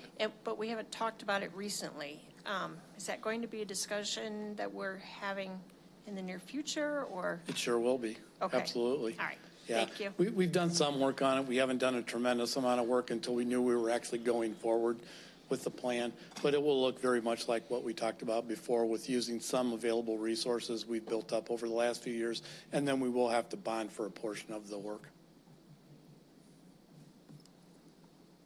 Madam President. Thank you. So this is kind of off the subject, but I need an answer. What are the lobbyists doing because it's been a while since Mr. Cassidy has been here, for the board to he could hear from the board and what we need him to do. Is there any update on how this is working? How are we getting a message to Springfield? Yeah, I think I can follow up on that. We've been meeting monthly through the with the board through the stakeholders committee, and including that in the report. But I think Mr. Cassidy and Ms. Ballinger-Cole and the team would be happy to come back at the board's leisure and give a post legislative session update. The legislative session just completed with a passed budget fairly recently, and I just forwarded some highlights from that. And I think Mr. Cassidy and the team would be happy to come back, whether it be this summer or early in the fall, to review the previous legislative session and also get board input on our priorities as we build our new priorities for the upcoming legislative year. Thank you. Okay. The tentative budget will be presented to the board at the July 2nd, 2024 Committee of the Whole, and the public hearing and the resolution to adopt the FY25 budget will be at the August 20th, 2024 board meeting. Item C, discussion of early childhood transportation. I will now turn the floor over to Board President Pearson to lead us in a discussion on early childhood education transportation. So, of course, the rescue money is going to be fading away. And of course, that sparked a lot of attention in the community as to how we're going to fund early childhood. And this is actually something that Mr. Brown can give some feedback on. And that is how much, if at all, of reserve money can we use in the interim of getting funding for early childhood education transportation? Well, I don't have a figure, in mind, but it would mean that we would have to deficit spend in the transportation fund if we wanted to do that, I believe. So we've gotten to the point where we've got the operating funds balanced now. If we weren't worried about having the operating funds balanced, for State Board of Education purposes, then we would probably be looking at having to deficit spend to be able to accomplish that. I mean, I don't have a figure in mind. It would really be, you know, how many children do you want to try and serve, you know, that aren't being served as a result of the American Rescue Plan dollars going away? So we'd need a target to shoot at, I guess. Okay, so I think it's worth looking at what we've spent in the past and then trying to prioritize, because early childhood is really where it all begins, right? So that is not something that we want to necessarily sacrifice. So I'm interested in hearing opinions and thoughts of other board members and where it relates to early childhood transportation and funding, because of course, if the kids aren't at school, that's going to ultimately affect our current problem with third grade literacy. Any other thoughts? Mr. Carpenter. Oh, thanks. Well, how much, I mean, there's a dollar amount that we spent this year that we're not going to be able to spend last year, right? Or next year, I mean. And so as far as a target amount goes, I mean, that's the starting point is what we had. Of course. This year and won't have next year, which I don't remember what it was. I thought it was $3 million or something, but. It was approximately that we spent in American Rescue dollars was approximately $3 million. It was, the program we implemented was extremely expensive for the benefit we got. Yeah, I think there are going to be two things that we would be happy to provide for the board. One would be the actual cost to replace the dollars, which I think we could do relatively quickly. The second part of the report we would want to give you is how effectively are these dollars being utilized. While early childhood transportation is something we would like to make universal, it also has had very uneven impacts on attendance. And so what I would be happy to do, the team has already started on this. We have the start of some bullet points that we can share with you probably as early as this week's update.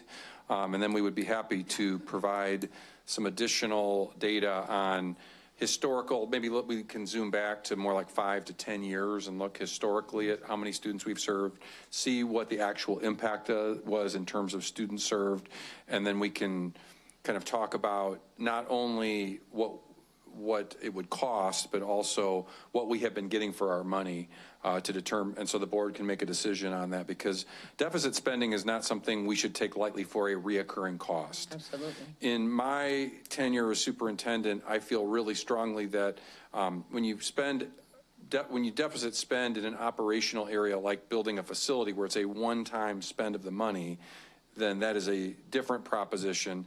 The concern we will have to also undertake with the board, and I think this is a wonderful conversation for us to have, because the sentiment of providing this service for our students is a very powerful one.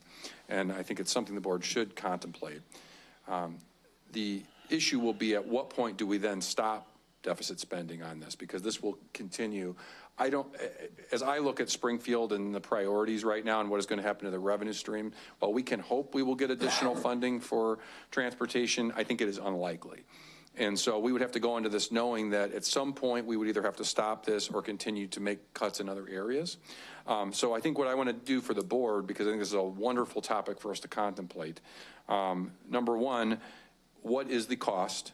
And number two, what is the return on investment we've been getting for the American Rescue dollars, so that the board can then weigh in whether you want to undertake something that is a reoccurring deficit spend. So those are things we'd be happy to commit to and provide for the board.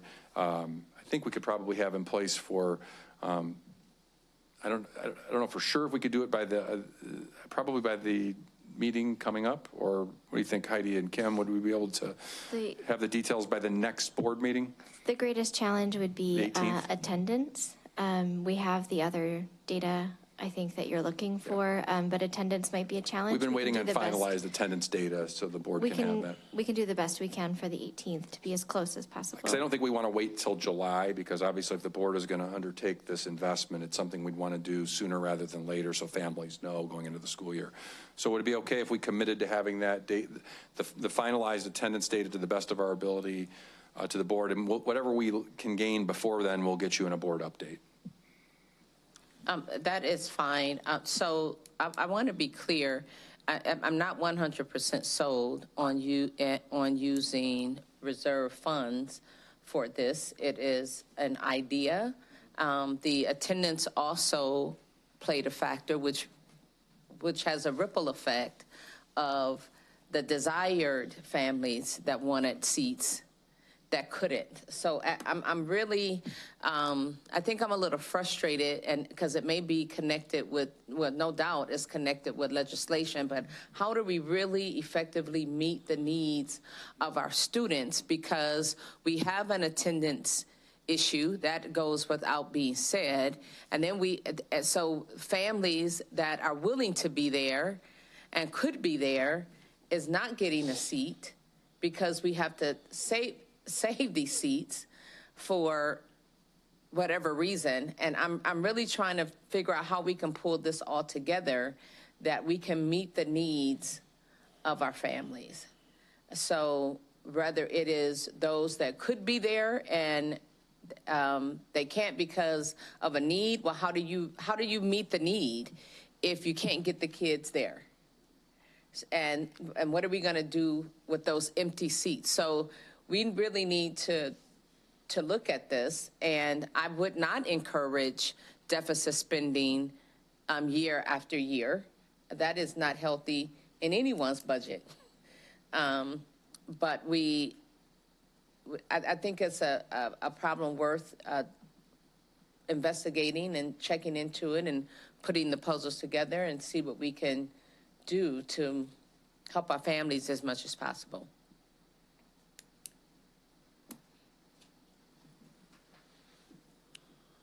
Okay.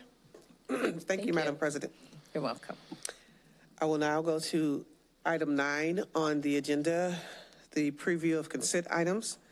Items 9A through 9J are consent items for the Planning and Development Committee. Are there any comments, questions, or concerns on the consent agenda items? Ms. Haley? I just had a question about Magic School. Can someone just explain what that is? And as I'm looking at the contract, it looks like there's no per student cost for the first year, but then there's per student cost in subsequent years. And it's at $27,000 per student. And one of my questions will be, will the Magic School, this AI platform, be from K through 12? So just an explanation of the... Yes, Ms. Haley, I'm happy to answer those questions. So first, it's for 27,000 students at $3 per student on years 2 and 3. Because we did look at moving forward, we're proposing to move forward with a 3-year contract. That first year, you don't see that cost. It's a one-time flat cost of $50,000, so they did give us a discount on year 1 with that. So to give you a little background, we've actually been talking AI in summer professional learning as early as last year, during last summer with the teachers. We knew this was an emerging thing in buildings, in school districts. So we wanted to be able to, we look at a bunch of different platforms, lots of free utilities out there as well, but we wanted to create a safe and controlled environment for our students to be able to learn to use AI responsibly. That's part of this whole digital citizenship for our students and just that cyber hygiene. So we found a tool that will allow teachers and students to be able to interact with an AI platform that is a controlled environment, to be able to learn how to interactively use it and be able to integrate into many different areas of their education, not just as a separate tool alone, but to be able to integrate with, if they're learning math or science or even art or music. So there are a lot of different use cases for this particular tool moving forward. And is this for K through 12? It is, yes. How will it be utilized in like the lower grades, I guess? So as an example, in the lower grades, with the AI tool, a student may be able to maybe interview a past individual from history and ask questions about, and I've actually seen some pretty cool use cases for this, where I might be able to talk to, a president who's passed on and ask questions about their past and different things that they might have done, like the Gettysburg Address and things like that, directly with an interactive individual there. So there's, as a student, I can maybe, instead of having a teacher or somebody explain that, I can have that interactive experience with literally an automated individual. So that might be a use case you might see for a younger individual in a classroom. Interesting. I guess there's a lot of possibilities when it comes to AI that we haven't really thought about, because I never thought about that. So, yes. Okay, thank you. You're welcome.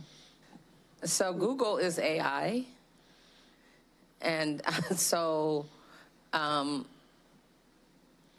guess so this is going to cost $212,000 over 3 years. And so have there been conversation and what the cost would be after the 3 years? Because it seemed like sometimes we get fairly decent cost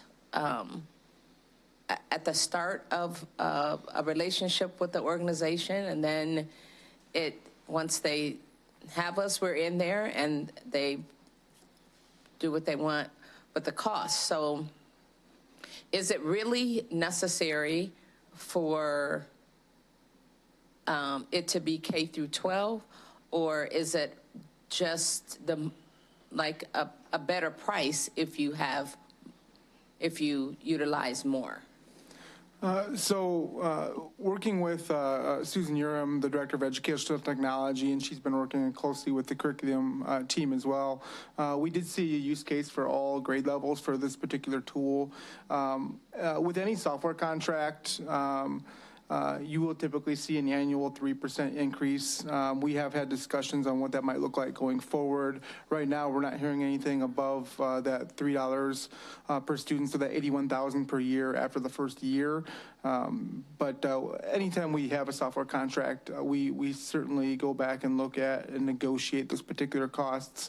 As we see our student, the numbers may change depending on our enrollment too. At this point, we did go with just the 27,000 number for enrollment, so that could also impact the cost as well.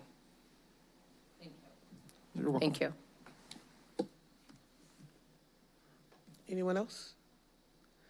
This concludes the report from the Planning and Development Committee. Thank you, Vice President McCall. I will now present items in Governance Committee. The Illinois School Board Association, or of Education, has revised its graduation requirements to require students entering high school in the 2028-2029 school year and thereafter to complete 2 years of world language. The district is recommending proposed changes to policy 6.300 to reflect the changes from ISBE and some district clarification.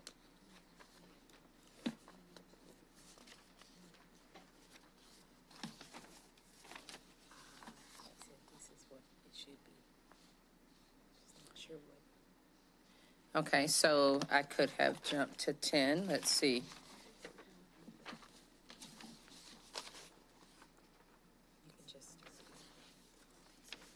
Why is there a difference?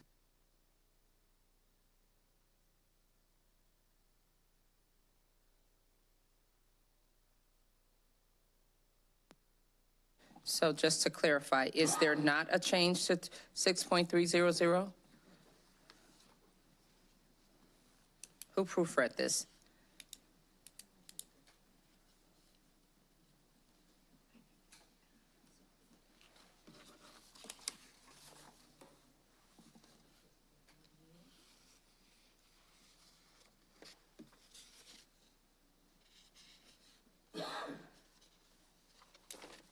One moment, please.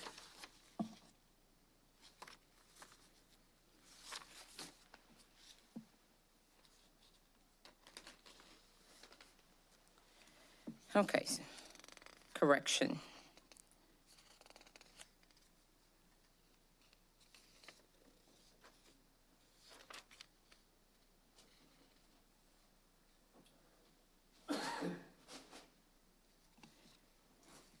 So on the governance committee, the proposed changes to policy 4.180 were made for consistency with regards to the use of word application as used in Illinois charter school laws. Are there any questions or comments?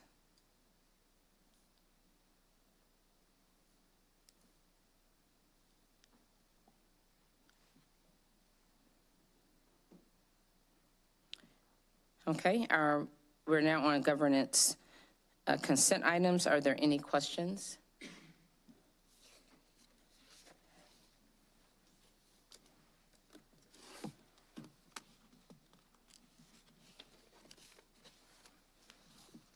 No?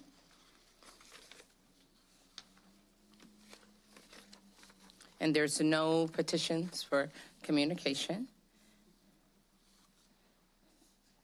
Are there any further comments or agenda recommendation for the board?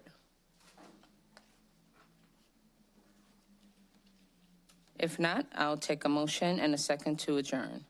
So moved. Second.